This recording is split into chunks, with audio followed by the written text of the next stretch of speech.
Panitia Seleksi Nasional, Panselnas, Calon Aparatur Sipil Negara, CASN, terus menggodok regulasi untuk pengadaan pegawai pemerintah dengan perjanjian kerja, PPPK, tahun ini. Regulasi tersebut berupa Peraturan Menteri Pendayagunaan Aparatur Negara dan Reformasi Birokrasi, Permenpan RB, tentang pengadaan PPPK 2022, Deputi Bidang Sistem Informasi Kepegawaian BKN Suharmen mengungkapkan proses pembahasan masih terus berjalan dipimpin oleh Kemenpan RB. Namun, terkait substansi, Panselnas berupaya semaksimal mungkin memenuhi kesepakatan bersama Komisi 10. Prinsipnya, Panselnas tetap berpijak pada hasil kesepakatan dalam rapat panja formasi PPPK 2022 Komisi 10 DPR untuk guru dan tenaga kependidikan, kata Deputi Suharmen kepada jpnn.com, Minggu, tanggal 22 Mei tahun 2022. Dia menegaskan yang sudah dibahas dan disepakati di Komisi 10 menjadi salah satu landasan dalam penyusunan Permenpan RB PPPK 2022. Beberapa poin pembahasan tersebut, diantaranya mengenai usulan formasi PPPK, status guru honorer yang lulus passing grade, PG, tanpa formasi, siapa saja peserta seleksi PPPK 2022, metode seleksi, mekanisme seleksi. Diketahui, pemerintah memastikan tahun ini akan menggelar seleksi PPPK guru maupun non-guru, khusus formasi PPPK guru sesuai data Kementerian Pendidikan Kebudayaan Riset dan Teknologi, Kemendikbudristek, tersedia 970.410 formasi. Jumlah tersebut terdiri dari sisa formasi 2021 sebanyak 212.392 dan 798.018 untuk kuota 2022. Jika dijumlahkan dengan formasi penyuluh, tenaga kesehatan, dan teknis lainnya, maka formasinya PPPK 2022 lebih dari 1 juta. Deputi SDM Aparatur Alex Denny menambahkan Kementerian Pendayagunaan Aparatur Negara dan Reformasi Birokrasi, Kemenpan RB, bersama Kemendikbudristek memastikan pengadaan PPPK 2022 lebih mengakomodasi tenaga honorer.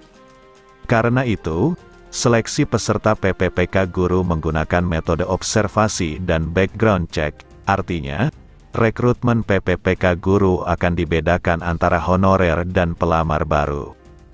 Bagi guru honorer yang masa kerjanya di atas 3 tahun, yang belum lulus PG, belum sempat ikut seleksi PPPK 2021, akan diberikan kekhususan, mereka tidak akan diadu dengan pelamar baru yang pengalaman kerjanya di bawah 3 tahun atau belum pernah mengajar.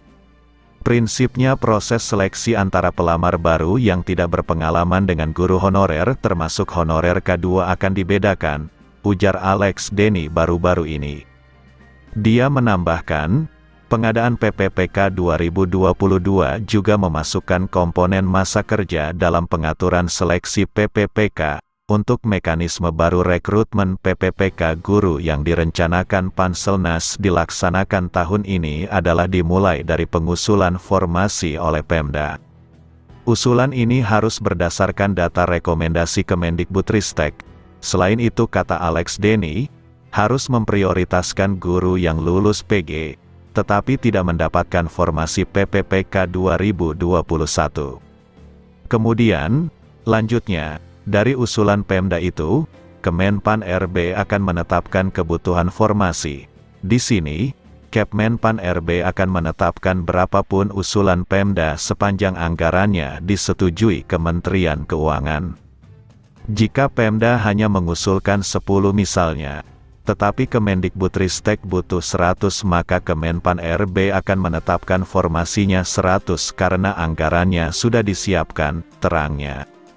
Setelah proses penetapan formasi selesai, masuk ke tahap seleksi.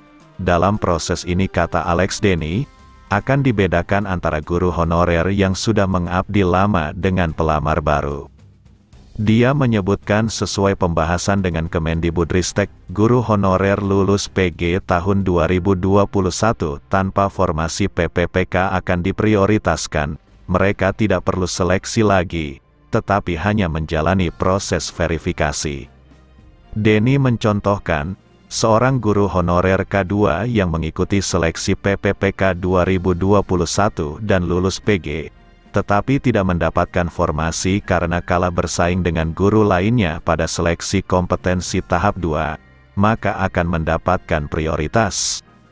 Nah, oleh Pemda akan mengalokasikan formasi untuk guru honorer K2 tersebut di sekolah induknya agar yang bersangkutan bisa melamar, terangnya. Hal lainnya, tambah Alex Denny. Para guru honorer yang sudah punya pengalaman kerja di atas 3 tahun sebisa mungkin tidak ditempatkan di luar wilayah mereka mengabdi. Sebaliknya pelamar baru akan ditempatkan di wilayah yang belum ada guru honorer.